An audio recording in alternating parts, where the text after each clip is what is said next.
So there are two versions of a peace plan right now for Ukraine. One is backed by Russia and the United States, the other by Ukraine and Europe. And those two plans are becoming increasingly divergent. In fact, last night, President Trump said that Russia had already agreed to one of these versions, and he was frustrated that Ukraine wasn't yet on board. What's your next step in Russia-Ukraine talks after last week's negotiations? So we've been speaking to President Putin, and we've been speaking to Ukrainian leaders, including President Zelensky. And I have to say that I'm a little bit disappointed that President Zelensky hasn't yet read the proposal. That was as of a few hours ago. His people love it, but he hasn't. Russia's fine with it. Russia, I guess, would rather have the whole country when you think of it. But Russia is, I believe, fine with it, but I'm not sure that Zelensky's fine with it. His people love it, but he hasn't read it.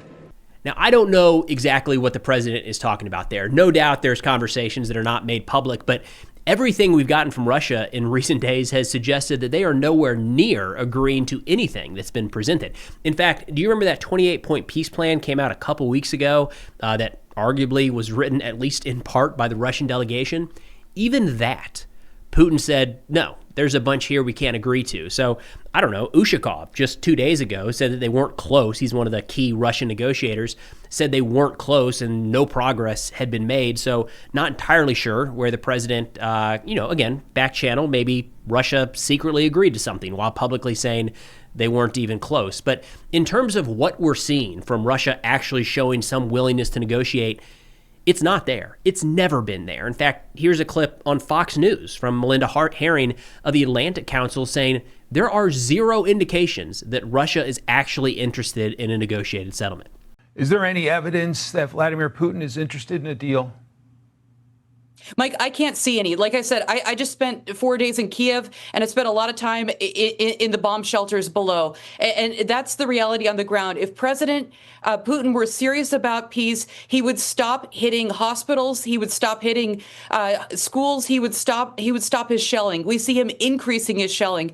There's a relentless number of drones and missiles, and they're striking civilian targets. So I see no interest. He hasn't shown any willingness in the discussions to give as well. So as far as one can reasonably determine, Putin is not serious. And he's threatening. He's saying, if you don't give me what you want, we're going to take the rest of the territory.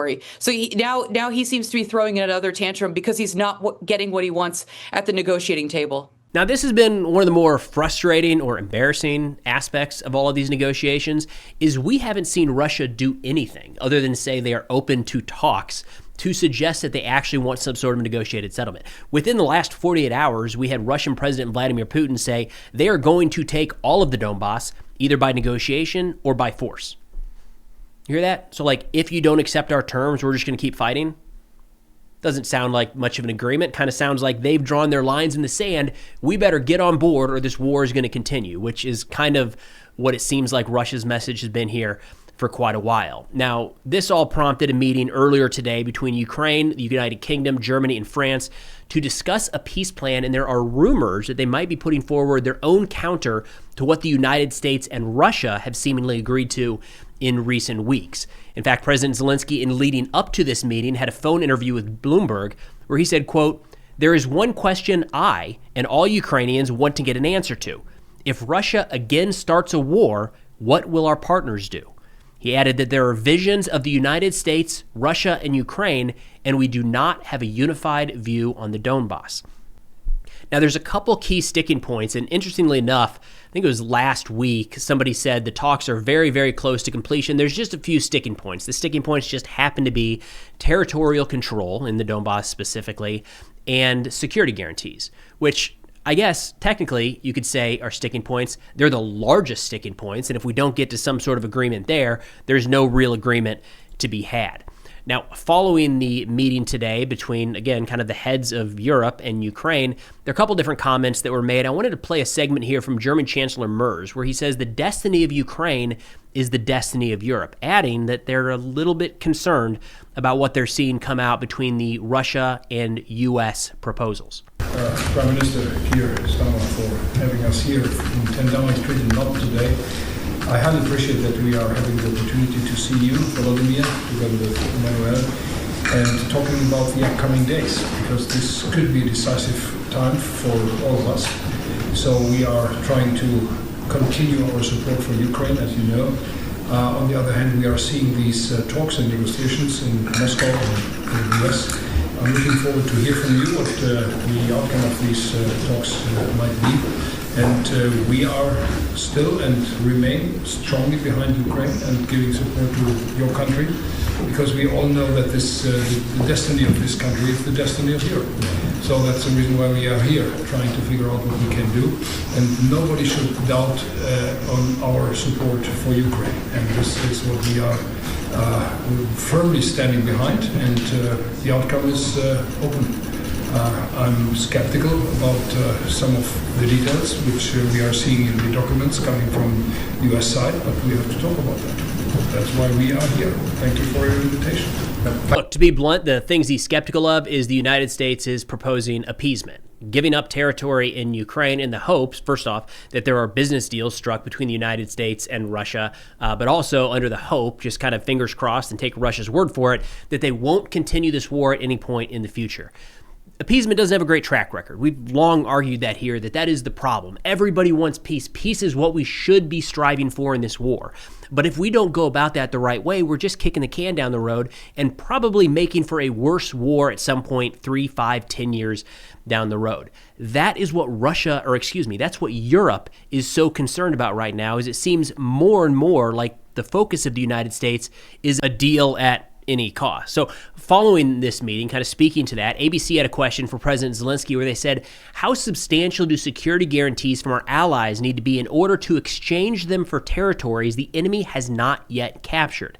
What they're asking is, are you willing to give up territory, specifically in Donetsk, but across the Donbass, in exchange for some sort of security guarantee that has not been named, and so far doesn't seem like at least the United States is willing to put anything on paper? President Zelensky said, first of all, let's not be so pessimistic and say hasn't captured yet. That doesn't mean they're going to capture anything, even though the situation at the front is very difficult. Now, I want to spend some time on the appeasement question here, because this is kind of the crux of these negotiations and where they sit. Do you give in to Russia, or do you hold the line? The top European Union diplomat, Kaja Kallas, addressed this just a few days ago in Doha, where she said, if we actually appease Russia right now, this is where it's headed. In Ukraine war, there are no both parties, because there is one aggressor and one victim.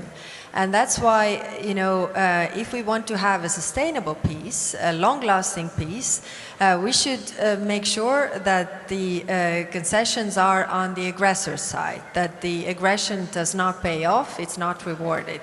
If we look at the last 100 years, Russia has attacked 19 countries, some as many as 3 or 4 times. None of these countries has ever attacked Russia. So putting limitations and stress on Ukraine actually does not bring us long-lasting peace. Okay, we give security guarantees to Ukraine. It will end there, but it will start somewhere else, because the problem is the Russian military. Their army is extremely large. Their military budget is enormous, and they will want to use it again. If not on Ukraine, then somewhere else. So focusing on really, putting the pressure on the aggressor, like Jose Manuel said, if aggression is rewarded, we will see it happening. So I've seen the comments on this channel and other platforms where people say, Preston, all you do is criticize this administration. They're trying to secure peace. They're trying to save lives. What would you have them do? They've tried everything. They haven't. First off, let's actually try to apply some leverage to Russia. That has been notably missing during this administration. Now, a fair criticism is that we did not pressure Russia enough under the Biden administration. And there were a lot of problems with how they rolled out aid, trickled aid at times, restricted Ukraine in their ability to carry out strikes inside of Russian territory, and pushed Ukraine to carry out a counteroffensive when they were not ready and the conditions were not set. There is a lot of problems with how we went about this under the Biden administration. What we have not seen under Trump is any real pressure on Russia. So what would I do? Sanction Russia. Everything and anything. Sanction them, bring them to their knees however possible. We haven't seen a lot of success with sanctions. Let's dial them up. No room for error there. Next up, allow Europe to buy anything they want from U.S. arms manufacturers. Look, if we're going to try to make money doing this, let's go all in.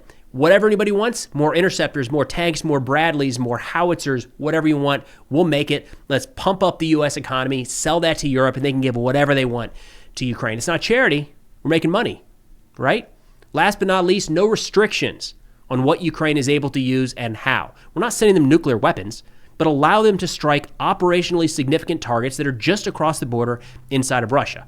Bring the fight to Russia, force them to their knees, force them to actually feel like they need to come to the negotiating table. We haven't done that. We have the ability to do that, and for some reason, we're not. Now, the Kyiv Post had a great article that I'm going to link in the description below, talking about the exact issues that are at play here and why this is so important that the United States does not walk away from Ukraine. They said, quote, while Donald Trump's administration wavers and calculates profit margins, European leaders are in London today with President Zelensky offering the kind of firm support that used to be America's calling card. The contrast is mortifying. European capitals understand what's at stake in Ukraine better than Washington does.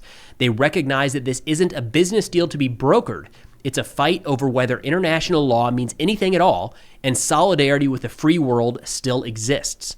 Trump's promise of a swift deal to end the war, one that would almost certainly require Kyiv to surrender substantial territory to Moscow, deserves to be called what it is: criminal in its violation of international law, naive in its misreading of authoritarian ambition, and dangerous in a way that will haunt American and Western security for generations.